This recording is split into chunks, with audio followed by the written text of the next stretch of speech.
I'm from Benin. I was born in Benin City. I got married to my wife, and because she was already in Italy, I had to relocate down to Italy. And so for the past 11 years, I have been in this part of the world working and serving God altogether. This is Leonard Odighizuwa. I am an author, a transformational speaker, and an entrepreneur, more focused on speaking and impacting people for a glorious living, a successful living.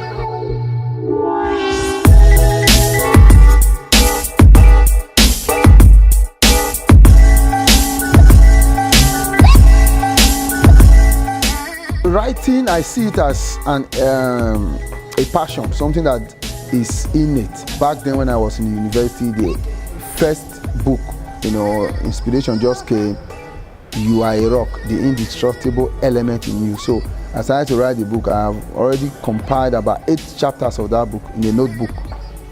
So then I just kept it there.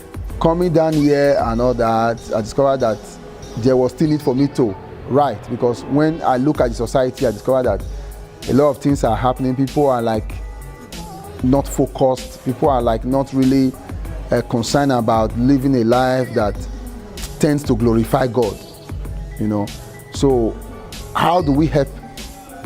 A lot, because you cannot reach everybody at the same time.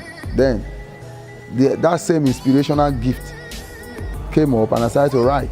This recent book was inspired because I discovered that people, the major challenge they have is in the issue of their mind. Your mind is so powerful that it can bring to you virtually anything in life. Having grown up from Africa, Benin City, passed through a lot of challenges as a young man, no enough money to live and all that. Now I am in Europe. I discovered that there are no much devils, attacking people. There are no much enemies. There are no much hindrances to anybody's success, because I grew up with that foundation of there is an enemy here, somebody is trying to block me. I discovered that as I work on my mind, as I overlook, those thinking perspective that tends to push, failure towards the reason why I'm not successful with somebody. I discovered that a lot of things happen. A lot of success is just happening around me. A lot of things are just happening. I write this book. I want people to know too that without blaming anybody, without even running around any country, without relocation, without much necessity of changing a job, you can work on yourself and look inward and take responsibility for whatever that is happening around you. And I want people to know that everything positive can happen to anybody, no matter what.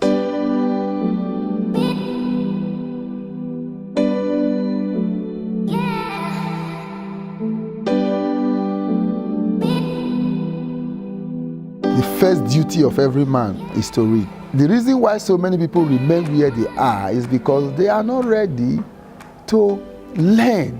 Any man that wants to come out from his old way of thinking is, maybe you everybody believes in success. You are seeing something ahead of you and you want to be part of it. Then you must choose either one of the two. Either you join somebody that is already ahead of you and learn under that person the experiences, the steps, the actions, and the things that are involved to succeed. Or you pick books and read. To be very sincere, there is need for us to reawaken appreciation of literature, because the African race generally is behind. Now it is always within us that this issue of less appreciation of literature is being experienced. Once you move outside the African community, you discover that literature is always on. If I enter the train, 80% of the people, they're whites in this society. You see them with a book. Either they are reading their tablet or they are reading their phone. If you look at the smartphone, Samsung and all that, these are all products of intelligence. People keep reading. So if we want to help ourselves, there is no nation that can move forward without appreciation for literature.